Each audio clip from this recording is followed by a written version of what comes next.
Okay, I want to do a quick demo for those of you that are working on your visual development projects, okay? As we get into environments, I've noticed a couple students starting to do some things that you shouldn't do, and some people get a little forgetful. In the second digital paint class that I teach here, the 136 class, I went over this stuff quite a bit, and I thought I would do just a quick demo and lecture to go over it again, okay, on what to do, what not to do. So we're going to start here. I have a student's piece right here, okay? So the progression and flow that we do when we work is actually, you know what, I have this on my drive as well. I did have a sample. I can pull it up in a minute, but the progression and the flow that we do is you want to get your line drawing to a point to where you can get in there and start producing tonal studies. So the problem I'm noticing, the way that I teach and the way that I was taught from Michael Spooner and Robert St. Pierre and a couple guys in the industry is when you go into tone, and then once I went back and looked at books by Richard Smith, Alla Prima, and looked at other fine artists and looked at N.C. Wyeth and Hogarth, Pyle, and all these other really talented individuals, I realized that, hey, these guys are all doing the same thing. So here's the process, and this is what we're actually doing, those of you that had environment sketching, which Charmaine, you did, right? You need to remember. So when you have an environment here and you're ready to take this into tone, tone is a great way to show your work. You don't always have to show color.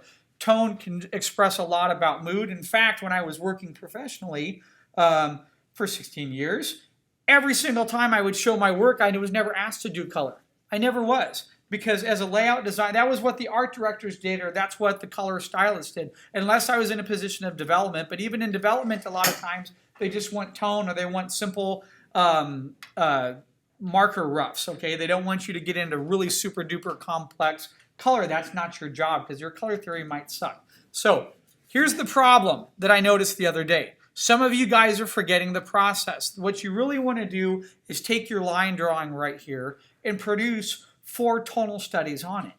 Okay, you want to think about the light coming from 4 different directions, and that could really change your piece right there. So that's the first thing I noticed is half of the class was skipping that process, and they weren't doing that. The next thing that people were doing is that they were blocking out tone like this.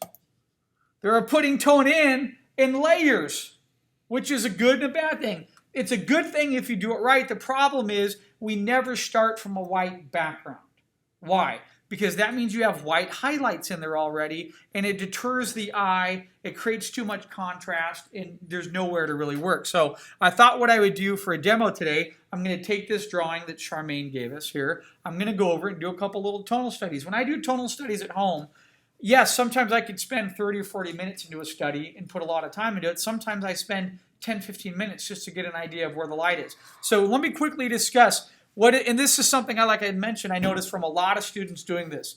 They were building their environments this way. They were coming in and they're going, okay, well, Phil talks about atmospheric perspective. So what am I going to do? I'm going to put dark in the front, and I'm going to put a lighter. Obviously, as it's receding in the background, it's going to give a bit lighter. And then I'm going to put a couple other lines or shadows back here. And then here's one of the problems that if we come up here and we take off the line, now she's already taken off the line a little bit. If we take it off again, what do we have? We have rough shapes only. So what we're missing here, and I hope this is the part of the demo that helps you out, this is why you want to start the other method. So the other method is when you start from a 20% grade on the page, and then you never start with white. And this is why you don't want to start with just empty blank white. The problem is the white in here cancels out the spread of light. It doesn't give you that feel. If you come in, remember I showed you a sample of my work, okay? Actually, I have it on my drive. Let me show you really quick here.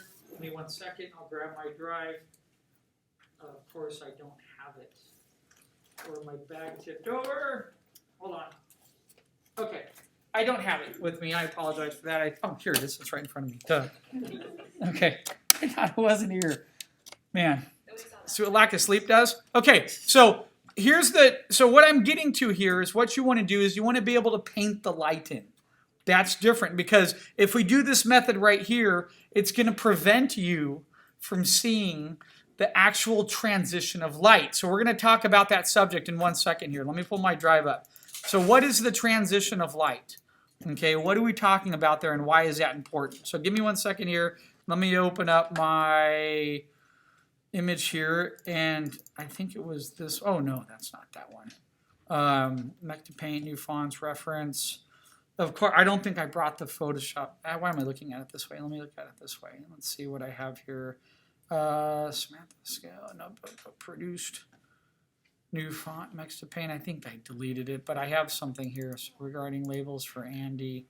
So I'm just going to show you an example of this piece here. Okay. This piece was sort of like a rough that I did as a thumbnail. Okay. And then it transitioned. All the buildup in here started with 20% gray, then it went to 40%, and then I sort of did the foreground in here, and then I came in and then I added the ships, and then I painted the light. When you first look at this, where does your eye go? Big shape on the left. Yes, you sort of end up back over here, and then everything is pointing you to this right here. Okay, so look at the curves in here. Do you see the curve bringing you back over there? Even the line. So what I'm talking about lines is when I have a curve and where the 2 points end, they create a line. And so if you look here, you see this, there's a line here for that object. It's pointing you back to here. Okay, look at that line there. That's pointing you back to here. This little cliff end is pointing you back to here. Okay, see how that curve is? That curve ends and ends there. Therefore, it creates a little line. It points you back to here. I'm trying to get all these little things, and then even the position of the people, the scale, or pointing you in the direction of where I want your eye to go. So I do that. It might be a little bit of a different level, but when I take a thumbnail and then I decide to build more into the thumbnail. So this right now, this was an hour thumbnail, and then I probably have about 2.5 hours, maybe 3 hours into it because I went back in and I started addressing the light details. So I am painting the light in. By painting the light in, it allows me to control these various functions. It allows me to control the direction from what the light is coming. It allows me to control the intensity of the light. It allows me to control the bounce of the light and the reflectivity of the light. Okay, so what do I mean by that? Well, I was imagining that if these highlight up with light, some of this light might be coming back in this direction. I can put clouds in here. I try to darken this a little bit to get a little bit more contrast. The problem is in the foreground here, I get quite a bit of contrast and your eye sort of jumps here. But part of this, now you ready for this? This composition right here is based off of Edgar Payne. Does anyone know what it is? That's right, it's a triangle composition. Let me show you. Look at this. That's triangle. Look at the whole shape itself, it's a triangle. Look at even this going across here, it's a squash triangle. This right here, it's a triangle on a triangle. There's another sort of upside down triangle there. You come back here. I try to even keep the birds pointed in like a wedge shape. If I were to go back into this, I would probably point the birds a little bit more in a triangle, pointing you back over here. Okay, so, but that's the difference. That's part of that transition of going from a rough to a semi-rough. So this is, to me, sort of like a semi-rough, right? So, and then you get in here, look at the triangles in here. Another triangle right in here. Another triangle in there, okay, lots of triangles. And then what I wanted to do is I really wanted to emphasize the opposite shape of a triangle, which is a round, right? So that's why I put this round shape in here. That's why these are sort of round, is so you see the triangles against the round and hopefully your eye sticks back here. That's why I put the round curves in here, is that if I have triangle shapes here, you're more likely to stay where you have contrasting of shapes. Does that make sense? Okay, so we add the light in. So when we come over here, let's take a small, sometimes you just have to step back and you have to take a look at examples of how light is working and what are pros and cons of it, okay? So looking at this piece right here, look at what, it's getting a little pixelated there. Let me zoom down just a little bit. Look at what's happening with the light. So I happen to find these 3 images by accident just a little bit ago, and they're actually really nice because there's a certain subtlety that's taking place with the light. So let's talk about what's happening. The light's coming down right now. It's coming down in here, okay? We know it's coming this direction. How do we know that, folks? What do we have? What's going to indicate the direction of how the light's coming? Shadows. Shadows, that's right. So that means in your piece, you need to think about, you eventually will have a layer of shadow direction because that's going to help indicate what direction the light's coming from. In my class yesterday, the environment sketching class, I looked at little tonal studies and I had about 3 or 4 students that didn't really have shadows. And I told them, without shadows, you're creating what is called ambient light. Ambient light, also known as like in a sort of, there's an ambient setting in Maya, right? When you render out an environment, it's the feeling that there's light above you everywhere, but it's not giving you a distinct feeling of where the light's coming from. Well, guess what? The human brain loves light. It loves to get that sense and feel the light is coming from a direction, and there are shadows and highlights that are coming off of it. If you put that in your work, it is a huge part to making your work feel realistic. So when you look at this shadow here, and see how it fades. So what is this? We talk about going from dark to light right here in the shadow. What makes a shadow realistic? Degradation. When you have a dark part of the shadow and you can see it getting lighter. That's what makes it feel realistic. The next problem I had is with students in environment sketching. They have a building and they have a shadow. The shadow casts off the building, and guess what? The shadow is the same exact darkness from where it started to where it ended. No, it never does that. Light fades. Why does it do that? Because what's happening here is this. There's an overhang right here that we can't see. So I often talk about when you're lighting part of your scene, you could use elements to your advantage that are outside of the frame that nobody can see. So what does that mean? By putting this line right here, okay, that indicates to the viewer that there is some type of an overhang here and light is coming down from the right-hand side. Therefore, it is darker here. And what is happening? The light is hitting here. The light is bouncing. When the light bounces off the ground, it's coming back in here, and it's creating this little area of fuzziness right there. Do you see that? We call that lost and found edges in degradation. It's where there is shadow, but now light is bouncing. Light bounces around. It does not just hit one surface and stay there. So, not to get too complicated, but you need to think about that. What's going to control the way the light bounces? The surface texture of the item that the light is hitting. So there's a difference between concrete, polished concrete, marble, or metal, okay? A room that has a carpet floor. So imagine a kid's bedroom, one large window, lights coming in through the window, and there's carpet. It's going to hit that carpet. It's not going to bounce as much. Why? The carpet's going to absorb the light. It'll then create a fuzziness coming off. What happens if there's a pergo hardwood floor in there that's shiny? It's going to bounce that light right to the wall, and then that wall is going to bounce it right back up to the ceiling. Can you imagine that in your heads? Right? So that's part of what doing a tonal study is about, is you sort of have to see it in here. But the problem is it's really easy to get caught up into other aspects. Now, something else here. The next biggest problem I have with students doing tonal studies, right? What's the value of this right here? What did you say? A 0 being white and a 10 being black. Okay, now we need to, exactly, now we need to talk about the number game. This is shadow here, right? Well, back here, this isn't shadow. What's the shadow back here of these arches? Christine, what's the shadow of those arches back there? In the back. Right back here where I'm pointing at it, back there. Reason I said this is because your piece had some of this in it yesterday that I looked at. Problem is that students will then make this shadow back here. See, this is all in shadow. They'll make that a 6 to 8. No! The foreground is a 8 to 9.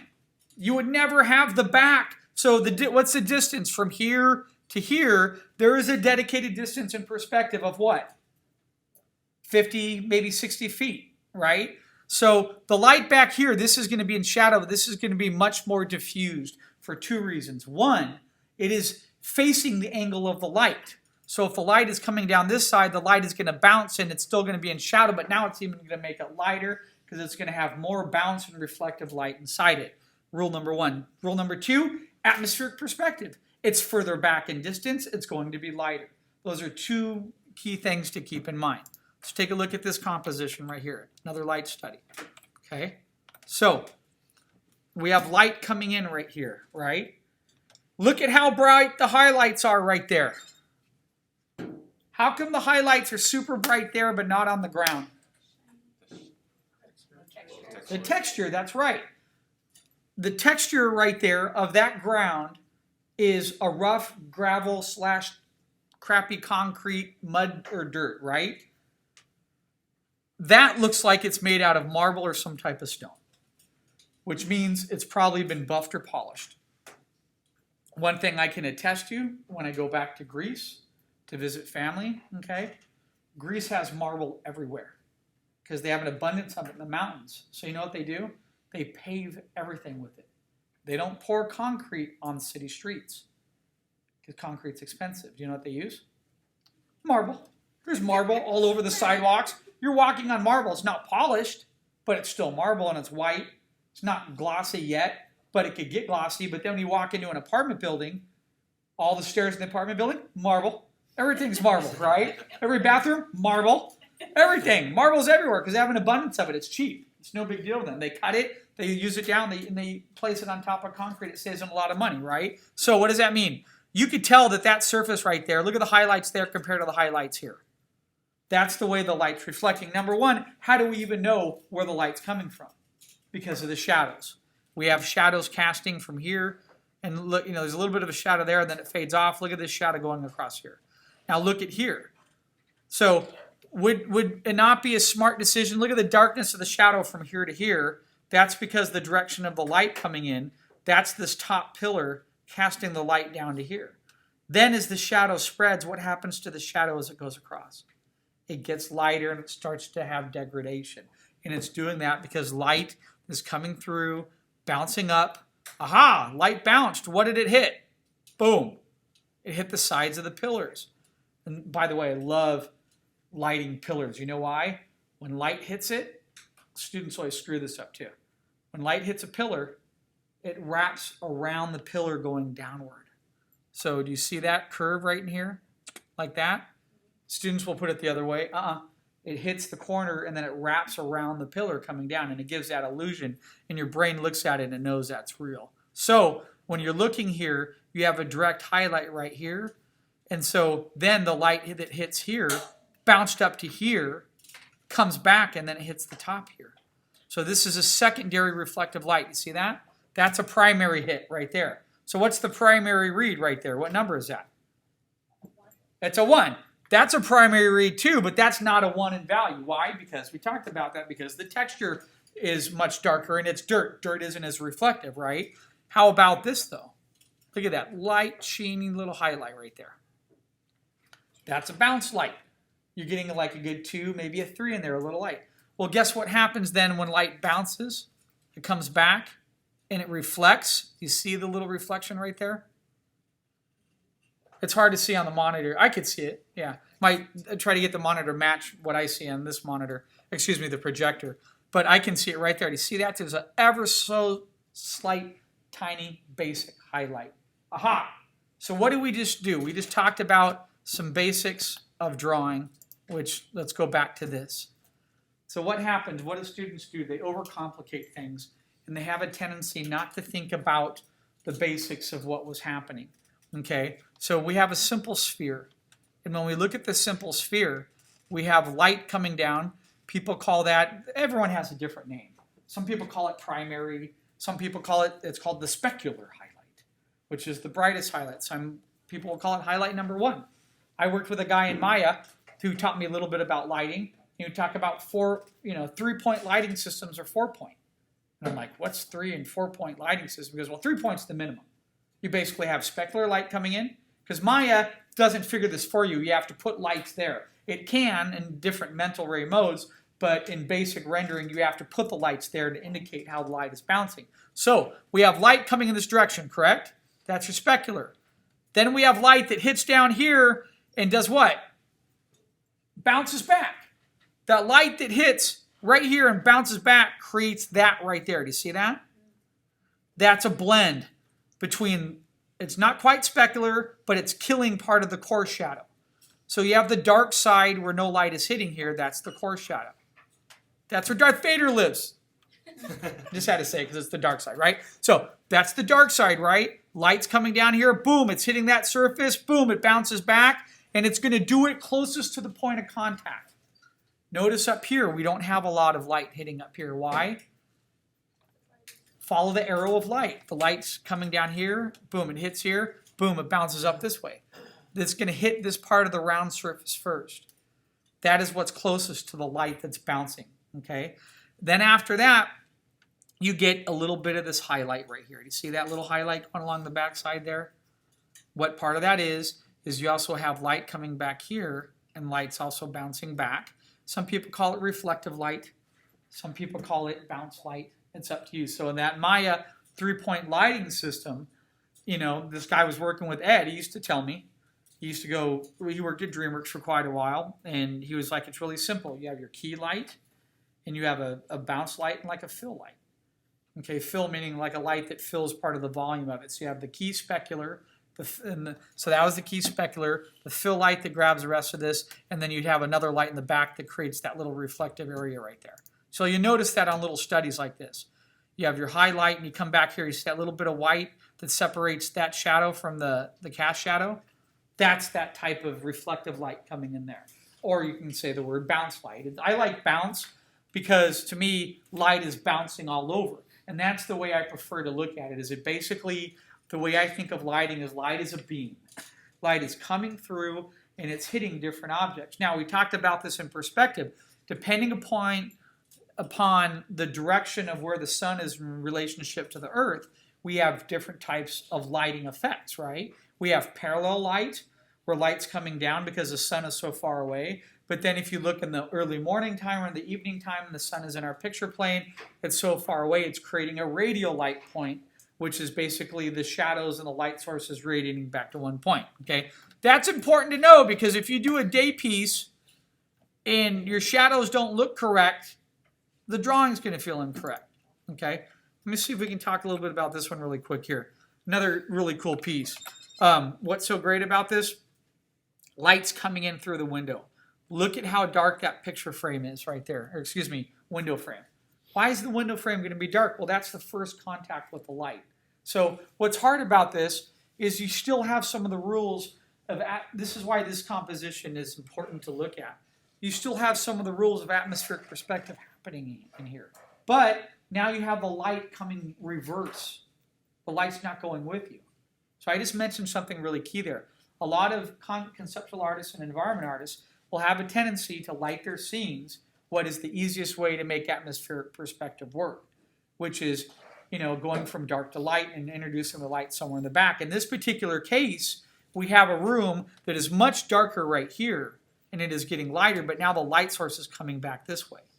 And since the light is coming in through here, it's going to bounce, and boom, the light's going to shift up a little bit. You can see a little degradation from this corner to about here. That's because the light is bouncing in the room. This wall, what wall, if this is A, B, and C, A, B, C, what wall is closest to the light source?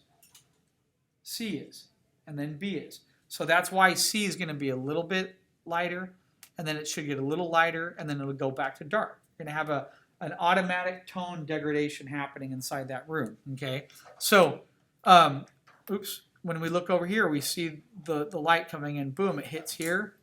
It's a pretty good highlight there, and then here it's pretty bright, okay? Now, that looks like it could be wood or concrete, and that looks like carpet. Well, it could be the angle of the light too. The angle could be at its brightest, could be hitting here, and then it looks like there could be hitting a tree or leaves or something that could be breaking part of its intensity right there. That's totally doable, okay? Here, the light's hitting, it's hitting this little stool or bench here, and you can see a little bit of a highlight, but we can't quite see the angle. We see a little bit to the top of how that light's coming in, okay? So, after that light comes in here, you can see at the angle it's coming, look at how it's hitting right here on the wall. Look at the brightness. This is a great thing about learning from photography, is that photography doesn't lie. It captured the actual scene, and you have to go in there and look at what's taking place inside the environment. So, I'm going to stop right here at this point. Basically, well, not stop the lecture, but so basically what does this mean? It means we need to think about how you guys are applying degradations and shadow and the effects of light hitting an object on particular different locations. So what does that mean? That's when we go back to Basic Drawing 101, and we have different type of hatching techniques. Light that hits wood might have a different effect. Here's the great thing about Photoshop. In Photoshop, I can grab a chunky brush, and I could paint on wood highlights. That chunky brush will give the illusion like I was using cross-hatching, because it's a thick surface and light's hitting that thick surface. Versus if I have light hitting a concrete or something more shiny, I can use a smooth brush, not a chunky brush, right? So those brush effects will affect the way the light is being rendered in my illustration. Does that make sense? So sometimes it's not always the best idea to use the same brush. This is where we jump into this, okay? When we have different forms of lighting techniques that are used. So this is how we create different forms of tonal scales, okay? Here it looks like we have, this is a scribble texture going from dark to light. This is a left to right texture. You can call that a crosshatch if you want. This one is only a side texture. I was just doing this past week in Photoshop because one of the ways that I paint digitally is I paint in the basics of my environment. Let's say a mountain range, because I have a couple pieces that have mountains and jungles in them. I paint the green, which is the local color of the jungle. When I'm done, then what I do is I take a brush and then I paint the highlights and the darks first and the highlights on top of it. And then what I do is I have this technique I invented. It's called minimizing. It's just my word I created. What that means is if I'm working in a file that's 11 by 17 and it's 300 dpi, I have another file open that's 11 by 17 that's 400 dpi. So what I do is when I paint the bushes, and I found this really works very well for me, it creates that photoreal effect.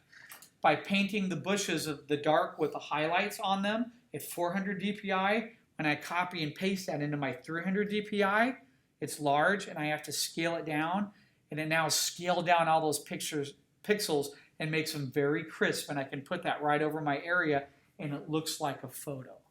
Okay, that's something I learned by accident because I was screwing around. Every time I kept painting something, I was zooming into my canvas so much, I realized I'm painting like dots that don't look that great. So I thought, why not paint them larger in a higher DPI, scale them down, and it compresses those dots into finer detail that I really couldn't do unless I'm like stippling. And I don't want to stipple. I want to be able to take a brush real quick, a leaf brush, and paint bushes and be like, bam, bam, bam, and my bush is done in 20 seconds, but I did it at 400 or 500 DPI, and I scale it down, paste it in my image, and boom, I put my bush there.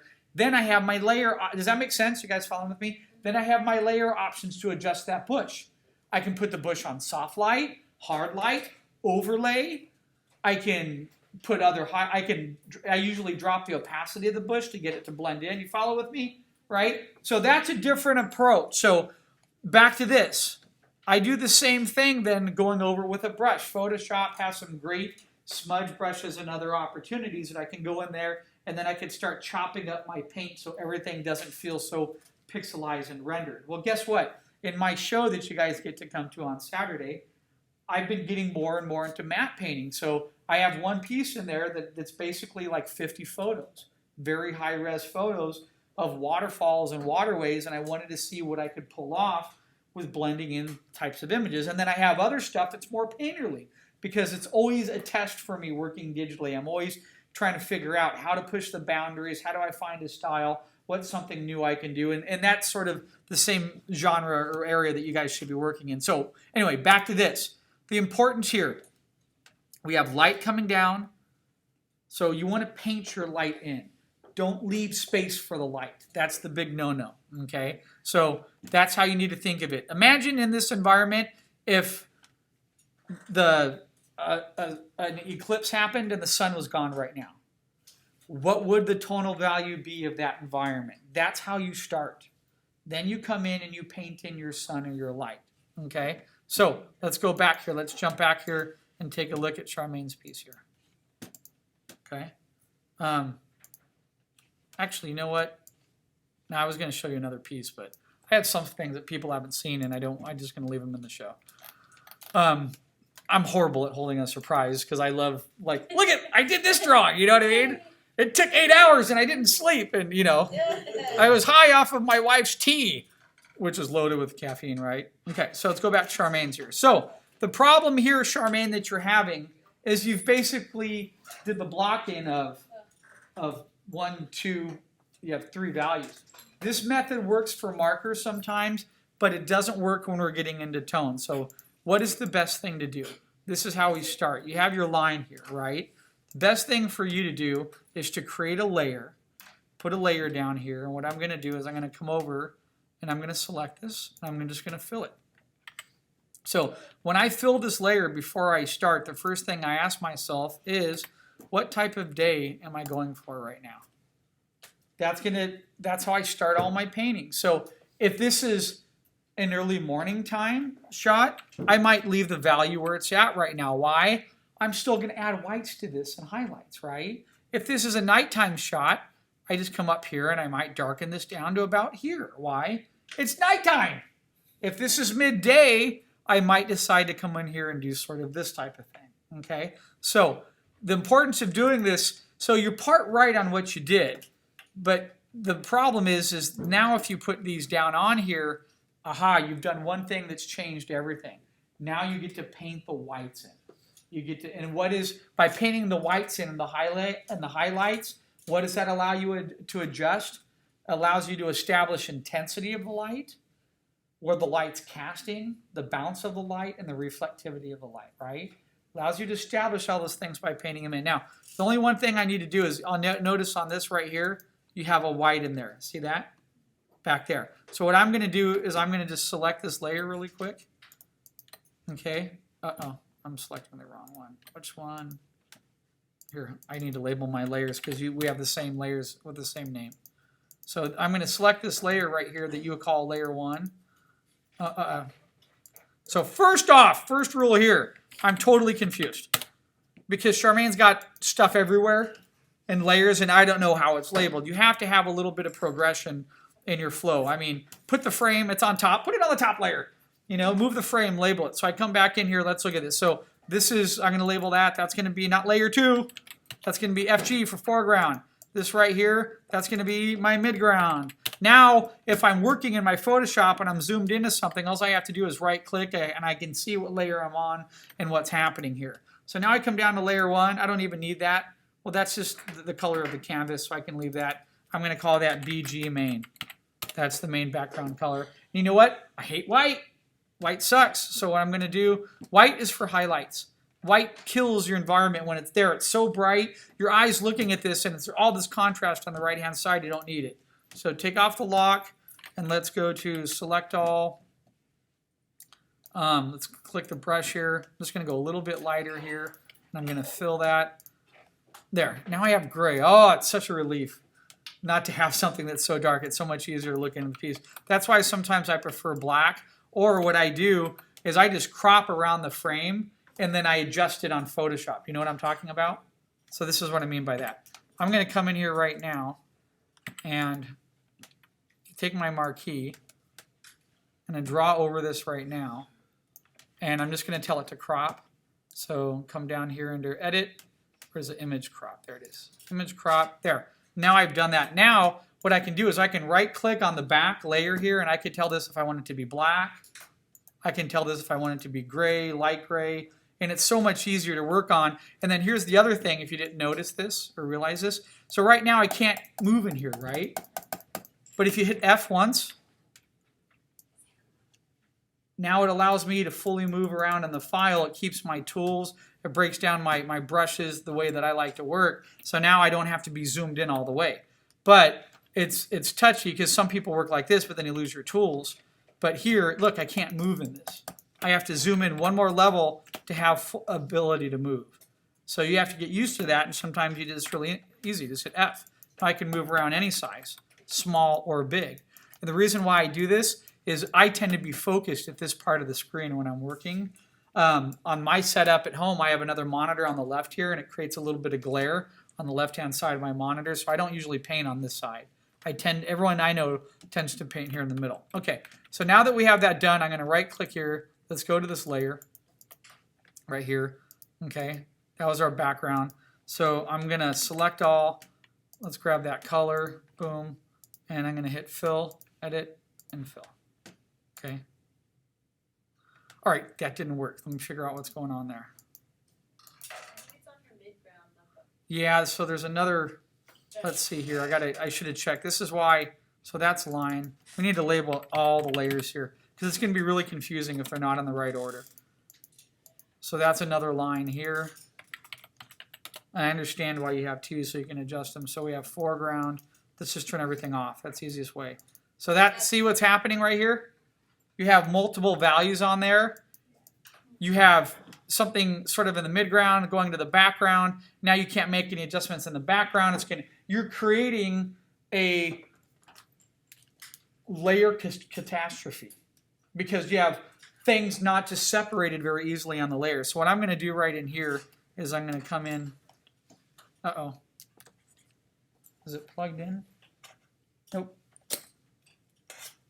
Sorry, I got to plug the USB back in. Sorry. Okay, there. So what I'm going to do now that that's done, I'm going to come in here, and I need to, and of course I just erased on the line, so I'm not paying attention. So right-click on this, make sure I'm on this midground. I want to paint this stuff out right here, and see this is actually, look at what's happening when I'm painting.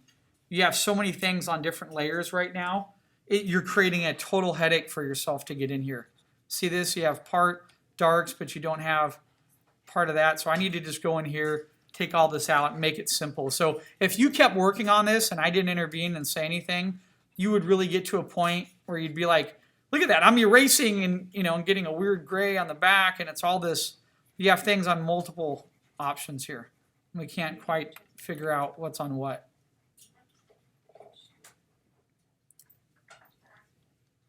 Okay. So see, that's part of the confusion right there. Now I just want to dump that. You know what I mean? It's just totally confusing. I just want to, let me see if I can just recycle some of this really quick. Here, deselect. Let me go to lasso really fast here. I just want to see if I can keep. Did you need to have the transparency lock up? No. On that layer you're working on right now, you have your transparency on. The other.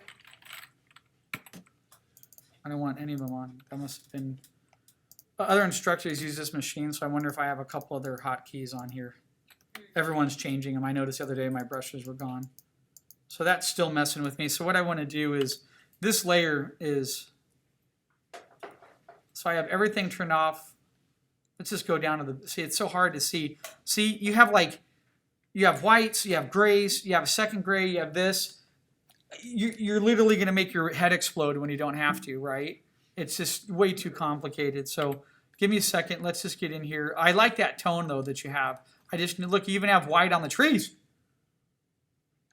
See that? You have a different, like a light gray value on the trees, too. It's just really confusing, the whole process here of stacking. And so what I would do is just simplify it. Go to basic 3 layers, and then we'll have to paint some of this in. So I'll take a break in a minute here, and then I'll just paint some of this in really quick so we can talk about it.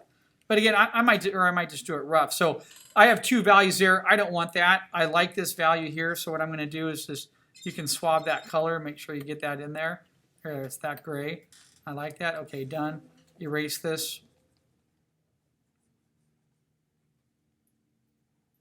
Out of there. I have this to erase. Anything else? I think that's it.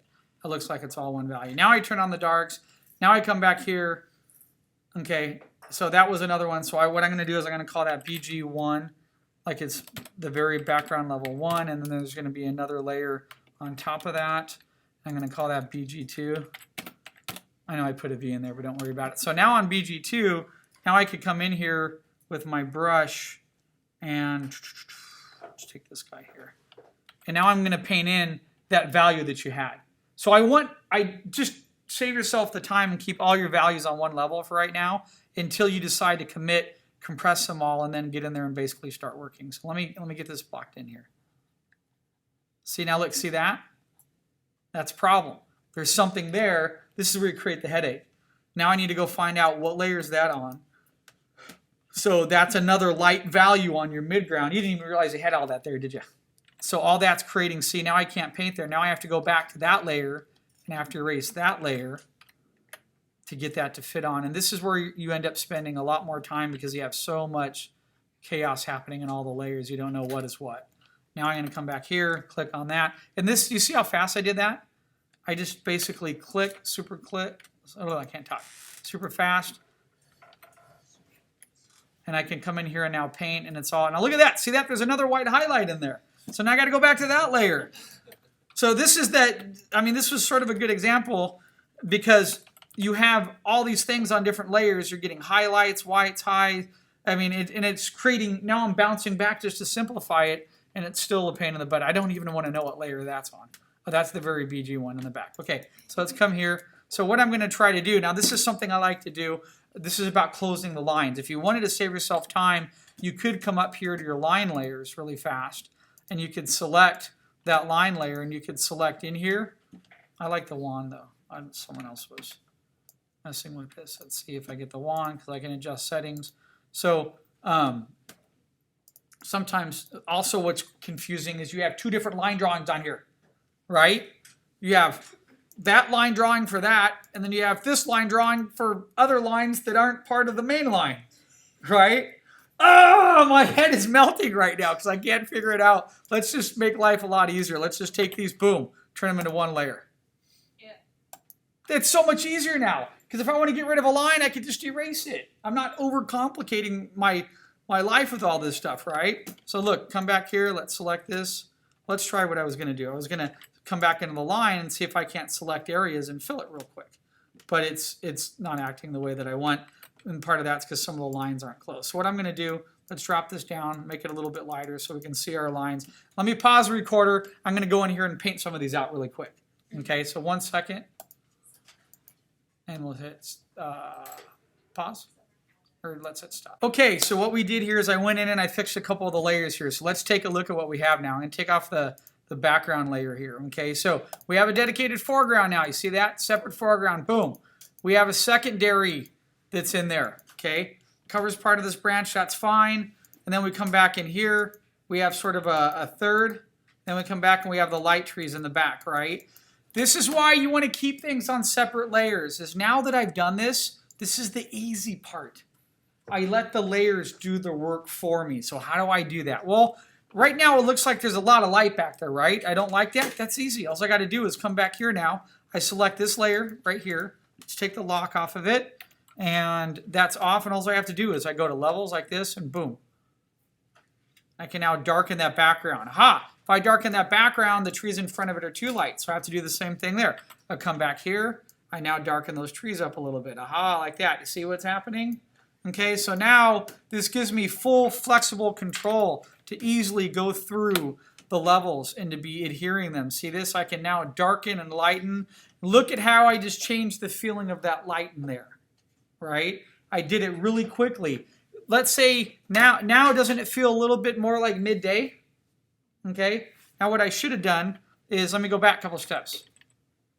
That's where you were, okay? I'm gonna take that for a minute. So quick little Command All, right? Shift Command Copy, Command V. What that does is I'm gonna put a layer on the top of, it merges all your layers for you really quick. So we're gonna come back and take a look at that progression. So what I did now is, let's go back here. I darken up the background. This is how I establish the mood and the feel and the light. So I haven't even put any lighting in yet, have I? All I'm doing right now is clicking on my different layers here. Let me label that BG main, let's say. Okay. Look at that difference between that and that. Okay. So I just turned this one on. Let's go to levels here. Sorry, I keep hitting someone else's hotkey and putting on locks on this thing. I don't know why.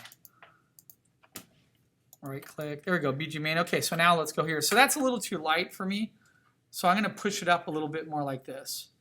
Okay, now it's just so, it's really fun because now I can make these quick adjustments really quick.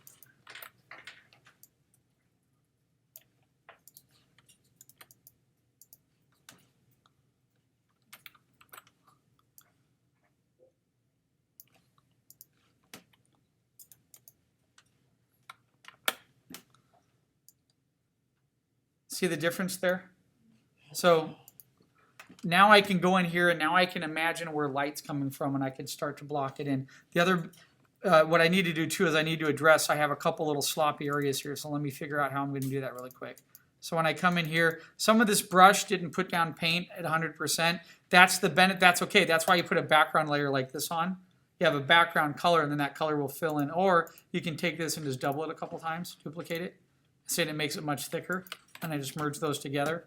So let me just turn this off and on. Where's that? So there's something here in the midground that's overlapping there. See that? There's some, I still have some excess white paint from before, so I'm going to take that out. Let's click here, brush. Oops, sorry, I'm using my hotkeys at home. And I can't get, let me switch back to the pen here. All right, midground and brush. Yeah. Why am I having the hardest time right now? Oh, I know why. The pen's touching the tablet and I'm using the mouse. Well, that would help explain. There we go. Let's get this filled in right here. Boom. So now I need to see, I don't know if that's a white highlight or a missed area. So what I'm going to do is I'm back on midground, take that off. It's still a white highlight in there. Okay. Oh, there's more whites in there, more whites in there. All right. Now we're, I think, at an easier flow. Now I can come back here, brush. I'm just going to paint. Sometimes I do this at home. I just use the mouse. I just find it easier. There. Okay. So now if we look, let's take out the layers. One, foreground, right? Midground. Still a couple little things back in here. Oh, I'm just trying to clean up the layers here. Okay. So now what I can do, this is the fun part, is now I can come in and put light in, or I can put gradations in. So if I'm going to decide this, let's say I decide that my light's going to come from here. That means it's going to be really bright here and light's going to cast in here. I'm going to paint that light out. Well, that means I can affect gradients on this really easily. So, and how do I do that? Well, look at how I have everything labeled. I have background right here. Let me check something real quick. I noticed this has something weird there on the trees. No, that's from this layer then. There we go. Turn that back on. Brush.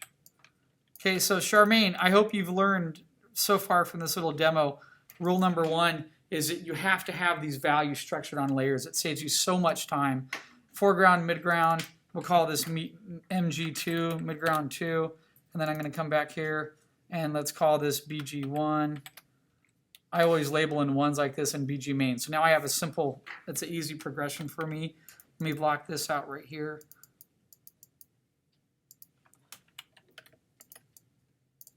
So another weird white highlight there. There we go. There's one back there too. Okay, so now if I decide to light it from here, the benefit of having all my layers structured like this is I could quickly go in and just lighten or darken the back layer. It's going to save me minutes of time, okay? It's extremely fast. So that's what I want to do. For this study here, I want to like that. So let me say Command-All, Shift-Command-Copy, Command-Paste.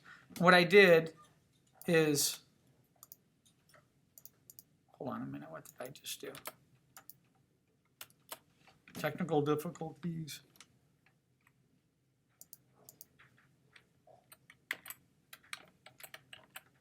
So look at the difference. That's where I am now, and this is where you were a minute ago. See how bright that is and overwhelming?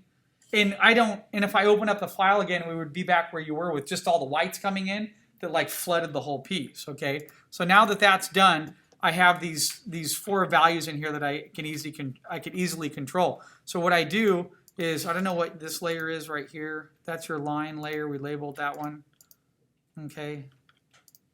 We have the frame. Turn this off. So let's take a look at what we have. So that's the read I want right now, because now I could come in and start painting the light on a separate layer, and it's something that I can modify if I overpaint. So I can look at the line. Actually, you still have 2 line layers, or you have like a rough 2. And there, let's combine them both together so it makes it easier. I know it's line, okay? That way I can control it down. So what I'm going to do now, create a new layer right here. I'm going to call this light, okay?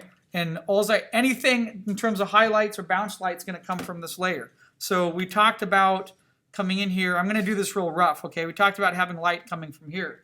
So if I come in here right now, oops, well, that's way too bright, right? I want to get my brush, make sure you have a good brush that has transfer set on it. Make sure you keep something down to like 3 or 4 as you start to block this in, because I can put this in really quick here as a highlight. But then if I go down and start to punch it up a little bit, I can get the feel that there's light on in there like that. And I'm just going over it because my brush is at 2 or 3 now. So now I can go down to 1 and I can imagine, well, light's going to come from here. It's going to start to cast out here, right? let's just get the cast of the light going right now. Do we need to get the highlights in right now? No, just the cast of the light. Just stick to the basics.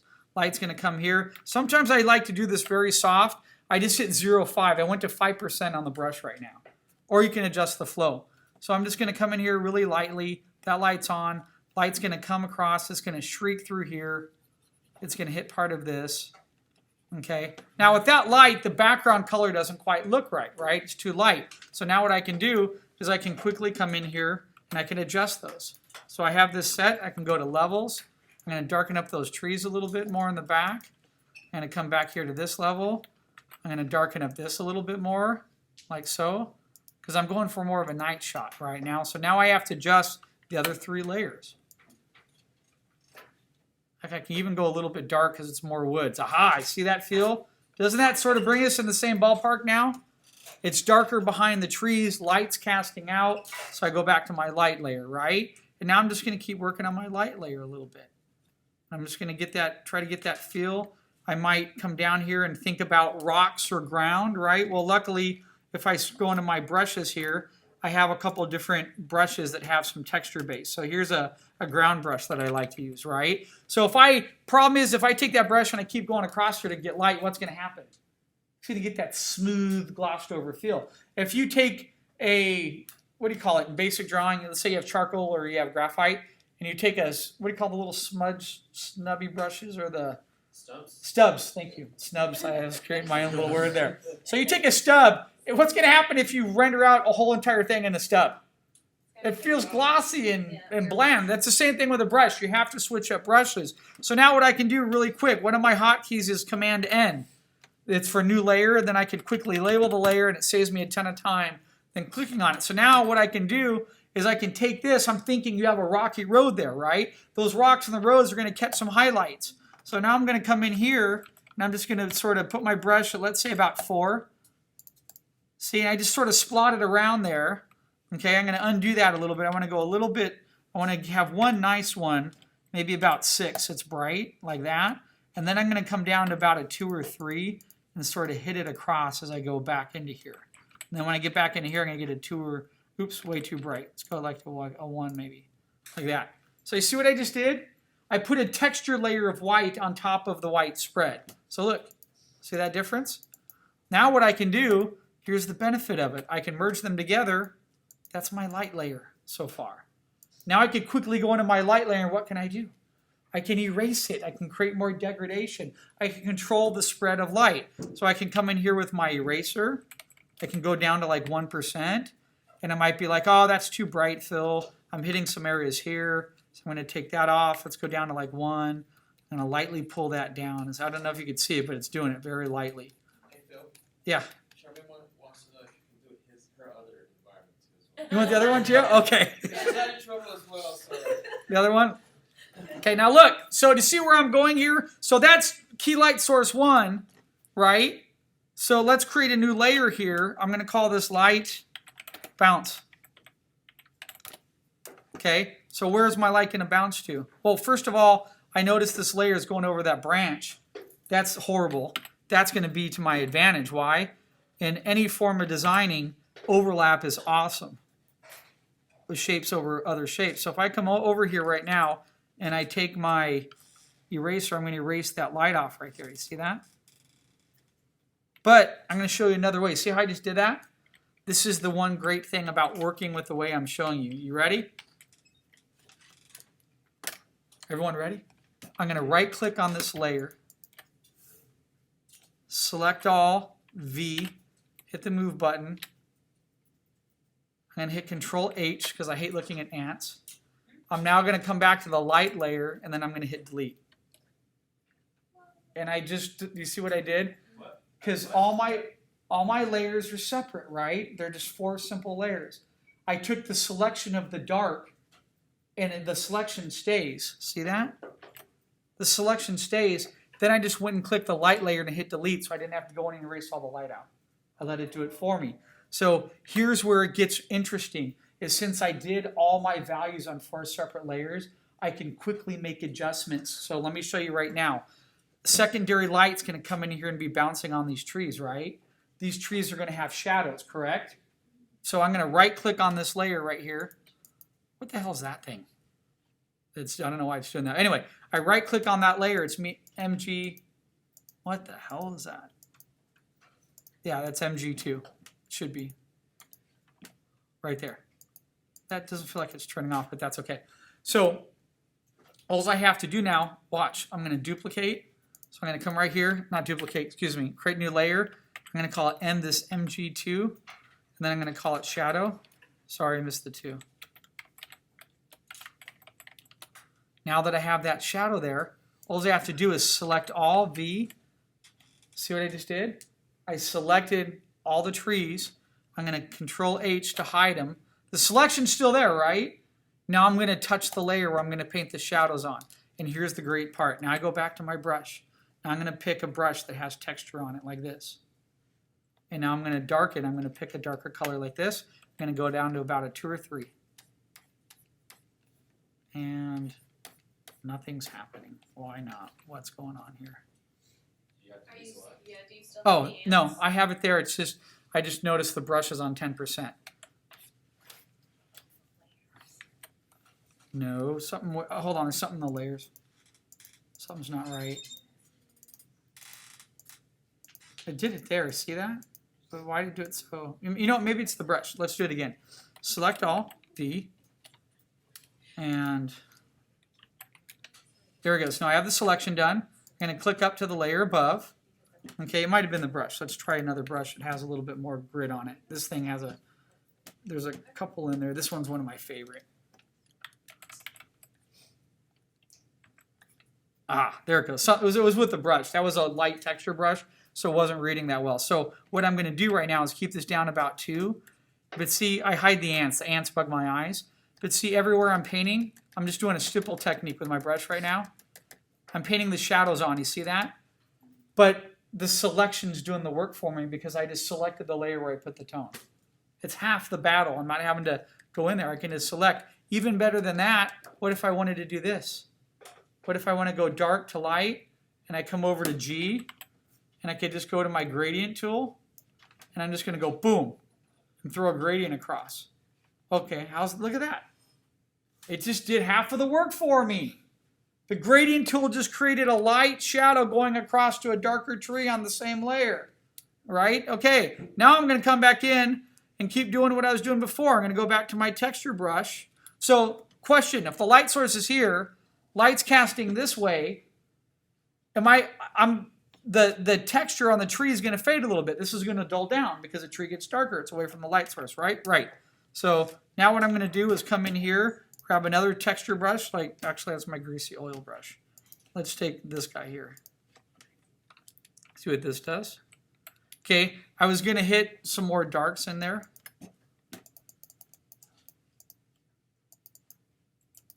Along the trees. Here, let's go like to 8. There we go. So what I'm doing now is I'm building a little bit of texture onto my trees. You see that? I can do this in every one of my layers, and I can do it with light. And the great thing about it is that look at what it's on right now. It's on a separate layer. So if I don't like this, I can minimize it. See, I can shrink it down a little bit. Then I can come back to my light layer now. And now I can apply light coming back there. I can say, okay, Phil was going for that. Let me get my brush there. So I'm going to come over here. I'm going to grab like this lighter gray right in here. And I'm going to start. Now I could go in there and I could zoom in and paint real close, right? What else can I do? I can right click on it. Not the shadow. It was MG2. Select all, V. Make the selection. Hide. Go back to light. Go to the bounce layer now. And now I can take a brush like this. And look. I can paint on. And the selection's doing the work for me. I can basically get in there and start painting on some of the highlights. See that? And if I want to make them really strong, I could change brushes and go to like 7. And I could let me show you the ants. See the ants? And I could just come right along the edge here if I want. And just like boom, boom.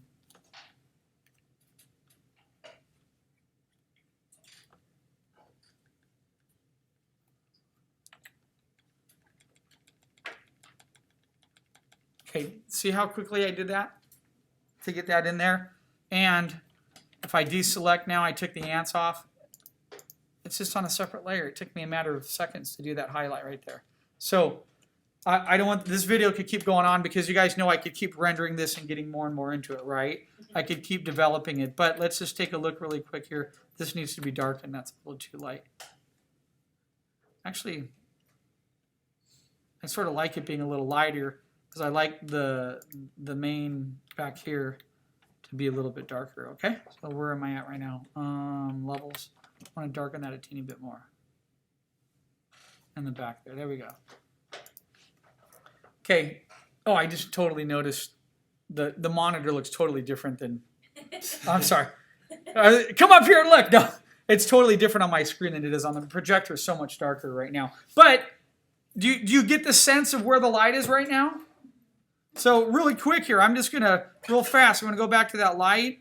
You're going to put a new layer. And I'm just going to quickly do this with, some light might be hitting up a little bit here. Might have some more here. I might have a little bit of light coming up in here. There might be a little there. I'm going to punch this up a little bit more. Some light might be hitting on here. This is where I love some of these real rough brushes. You know, I can come in here and just sort of, boom, hit it like once or twice, make it look like light's coming over there. There can be some secondary light bouncing up here. A little bit more light over there. I'm going to bring it all back. And then I have around here, right? Well, look, light's coming up. The light's sort of casting out a little bit. Maybe I have light hitting on this edge right in here. And then the light sort of fades up in here. So then I could get into putting darker values. See, this is where I can get this to be a hot spot. If light's coming from right there, part of this wall might be a little bit darker. I just did something I shouldn't have done. What did I just do? Anybody? Well, that's one thing. I haven't saved any of this so far. I just painted a shadow in my highlight layer. Don't do that. Why? What if I wanted to come back right now and I wanted to adjust my highlights? I now affect the shadow. So keep your layers separate. I'm telling you, I do this and it saves me the headache and any of those issues we had in the beginning, right? So look, I Command Z a couple steps, right? And all I'm going to do is I have this layer right here. That was my little highlight. I didn't label it. Okay, highs. And what I'm going to do, I put Higgs, but that's okay. I'm going to put another layer right here. Hold on, I did it again. New, and I'm going to call darks. There we go. Now I can come in here and start looking at my focal point and being like, hey, light's coming from here. It's going to be pretty dark, especially up in here. But then here it's going to get a little bit lighter. What about back here? What about in the very, very back here? It's going to be a little bit darker. Some of this is going to fade off. So I'm just going to lightly try to make it. If light's coming in there, I can cheat. I might even have a little bit of a shadow coming down here underneath this, right? What about this whole tree system in here? What layer was that on? Okay. Look, now I need to go in and see this layer here. You didn't have that on a separate layer too. This is a huge shape here. That shape would be on a separate layer underneath this. Do you see that? So if let me do that just super quick here. I'm just going to see if how fast I can rush it in. Now look, I'm going to do this with a brush and I'm going to make it too dark on purpose. But that's okay. What can I do when it's too dark, everybody? That's right. And look, there's another Charmaine headache right there. You see that? There's another gray value right there. And I don't know where it's from.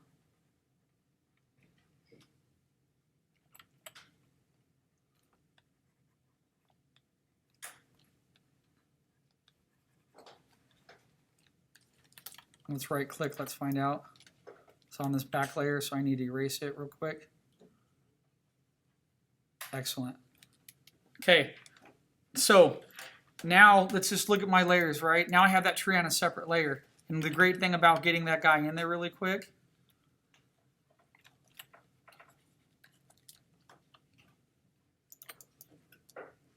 uh-oh. I did a mistake there. I went to the wrong layer by accident. Uh-oh. Hold on. Little error. Step forward. Now let's right click on this. Layer 3. There it goes. Right layer. Erase. Brush brush that in and get that in here.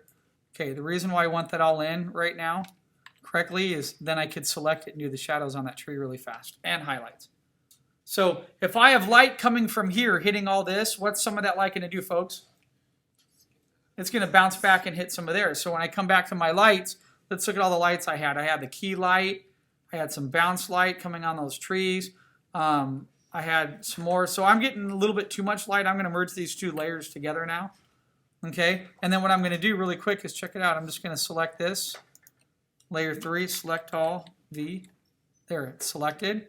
And then I'm just going to come over here. I'm going to go up to that light layer right here. It's selected. The selection's still there. It's now on that layer. I'm going to hit hide. And then I'm just going to come in and sort of throw in some highs. Brush.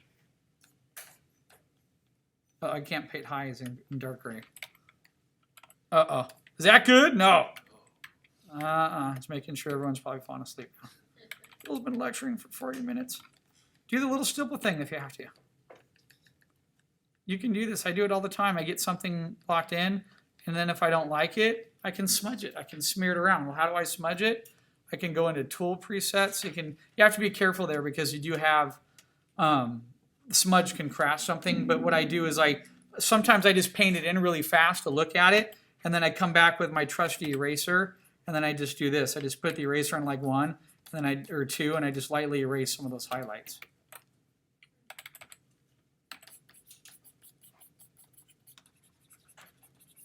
I know they might be casting. Let's try the smudge though. Let's see what happens if I go to, oh no, that's shape. Let's see, there we go. Yeah, there's no tool. I'm gonna try a brush here in the smudge and hopefully it doesn't crash the system because I didn't save. But see, I can come over this. Let's go to 100%, see what happens. Can you see it lightly smudging it now? I'm just going over the white highlight. See how I'm smearing it around, dulling it down a little bit. I just did a 20-second pass for a bounce light real quick. Then I minimize it and I look at it. See how these little highlights in there? I just smudged them down. I threw something in there real quick and guess where it all is? It's on another layer. So here's, hold on. I'm going to show you what you really, this is so dark up here. You'll see the difference in the demo. It's totally different. Off the projector. So give me a second. Command Alt Shift Command Copy Command Paste. Okay, I did that because what I'm going to do is turn all these layers off right now. This is really what it looks like on my monitor. Right now is like that. Okay, you guys are looking at the monitor. That's sort of what it looks like here. It's just too dark up here, and you'll see it in the demo that I'm going to render out. But let's look at the difference here. Do I have a sense of light there? Yes. Can I go back in and do other directional light? Yes. How easy is it for me to do? It's literally as easy as me doing this and turning off that light, right? Right click on that, turn off that light, turn off this light, and then all I have to do is adjust my layers back down and have light coming in from another direction. So I wish I could do more. The problem is that these demos usually go in a couple hours. You have to paint your light in. You have to get a feel from it. The only way you're going to get a feel from it is if you do some little studies, real quick studies, and get that blocked in. Let's take a look at where we were. Okay? That's where we started. What does that feel like? Look at how blown out it is. The light is super intense. Okay? That's when we adjusted it a little bit. Okay? That's when we came in and made it nighttime, just by darkening the layers. You see the progression here?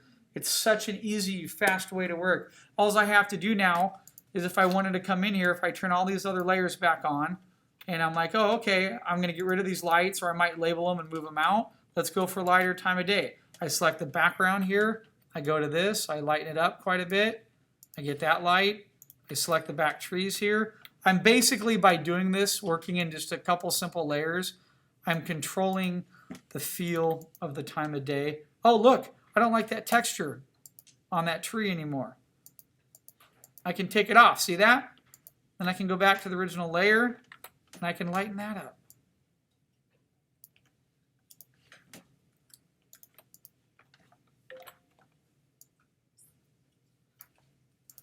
So real quick here, I'm just going to put another layer up on top. Light 2. Brush. I'm going to do this super quick. Just bear with me. This is what I'm thinking for the second light source. All right, now I'm going to have light coming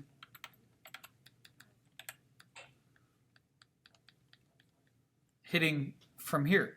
So some of the light might hit up here, and then the light's going to come down here, maybe a little bit in front here, and go over these branches a little bit.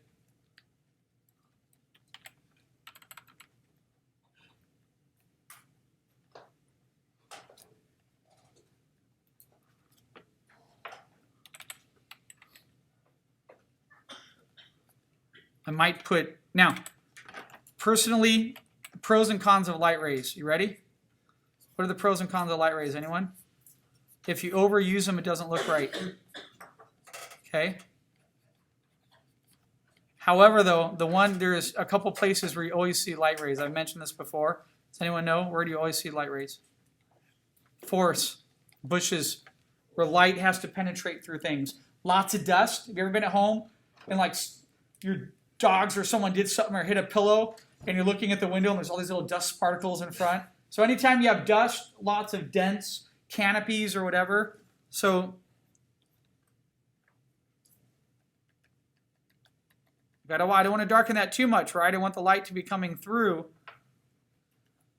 hitting here. Where's another? I'll just minimize this brush real quick.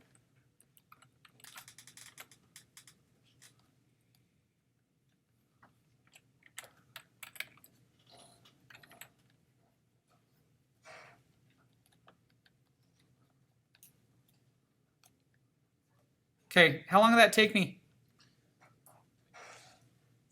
20 seconds. I have another light direction. Why? Because I painted the light in.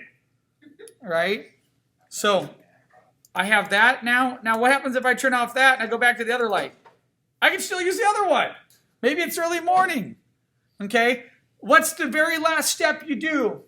Or the real fine details of light and other elements. For example, let's say, don't do that. Then we don't know what the hell's going on, right?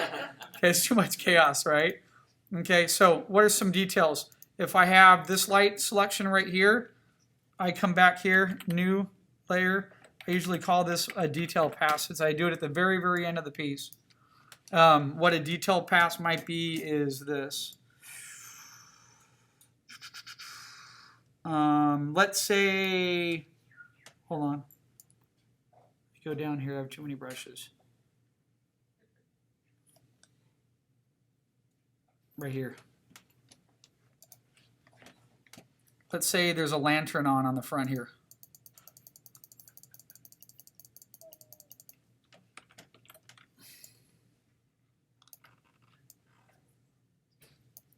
Or maybe there's not a lantern.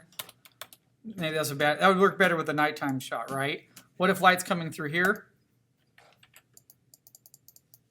Uh-oh, I'm painting on the frame. That was an accident. What happened? I thought I deleted the light too. I did. I think I deleted the light. I'm going to just create a new layer. So then I come up here. Now, that did a lot to change the light, right? But look, I did it on another layer. Maybe I bring that around and I could swing it somewhere in the set. Maybe I make it a little bit smaller.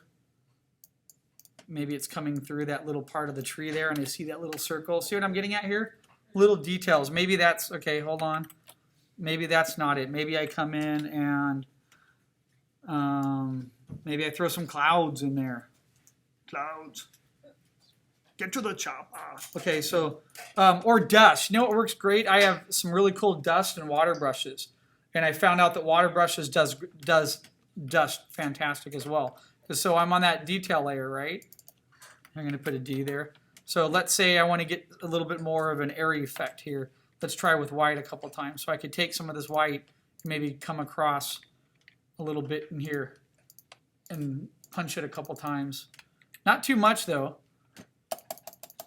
because then it becomes too heavy. You see that? But it's on a separate layer, right? So then I could just lower down the layer and say I just have a little bit of an overlap there. Something that's a little bit of a something that adds a little bit, okay? Here's another common thing that some people will do, all right? Brush. You at the very end on a detail layer, you make your corners a little darker. Why would you do that? Gives you more of the feel of atmospheric perspective. So if I come in here, I take a couple of values, I'm going to hit along here and hit a couple of my corners, darken them a little bit. You can't see it up here. You'll see it in the demo though. The monitor's too dark. I'm sorry, the projector just doesn't have that type of light illumination through the lumens to get it to work. You can see it happening here on my screen. So what am I doing? I'm just darkening some basic corners in here right now. And then I could even bring a little bit of that dark down in here. It's a detail thing. And then what if I want to get that feeling of dust? I didn't see the dust before as white. What if I hit it as dark? Maybe you see that? There's these little sparkles of dust in there now. Do you see that? Sort of popping up in there. You can't see here, but you'll see it in the demo. So I quickly change, and what's important? Does that read from there? The focal point? That's damn right. And if you go to here, it's going to read up there too. Okay, so quick little adjustments. But so quickly, I could do 3 different versions of this now. Why? I'm using layers to my benefit. So that's the key thing that I noticed, and that's why in this demo, I didn't want it to be this long, but it's just hard to go in there. And I think this is great, Charmaine. I didn't mean to pick on you whatsoever, but it's easy to get your layers unstructured, unsettled. You have things sort of everywhere, and what happens is you really disrupt part of your workflow. Because look, I quickly just came in here, and I painted in darks and these light layers. And where did I paint that one? Sometimes I'm talking, I'm not paying attention. I painted that in, and then I have that other version still. And that's just the start. I can do a whole 2 more versions and really push the composition. And then from that point, here's the golden secret, guys. You ready? If that's working and you have enough little highlights and darks, you should be able to come in here and take off your line and understand what you're looking at. That's the golden key. Because when you get better, you will not be painting with line anymore. You'll be painting with shape all the time. Your line will completely dissipate. So what's important is that you look at this and you can identify, hey, if you were to show that to anybody, non-artistic, and go, what am I looking at here? They would say, it looks like a forest and it looks like there's light coming through the tree and it's hitting a house or something. That's right. That's simple. This is, any of you that take Marshall's class, best class I ever had it when I was 18, composition next semester. This is what we talk about here. This is what the great masters and the American illustrators, this is huge at what they did. They used to look at compositions small like this. If you can make out what that composition is about right there, you are a success. You've already defeated the purpose. Okay? If I turn all these off, what I just showed you, was there a sense of light in that? Yes. Is there a sense of light in that? Not quite yet, because it's really not in there yet. Is there a sense of light in that? No. Is there a sense of light in that? Yes, because you see a gradation. So gradations happen on 2 aspects of light. The light has a gradation from the key light source getting lighter, and the shadows have a gradation, which is known as degradation. Okay? All right, so hopefully that helps you out, and I'm going to stop the video.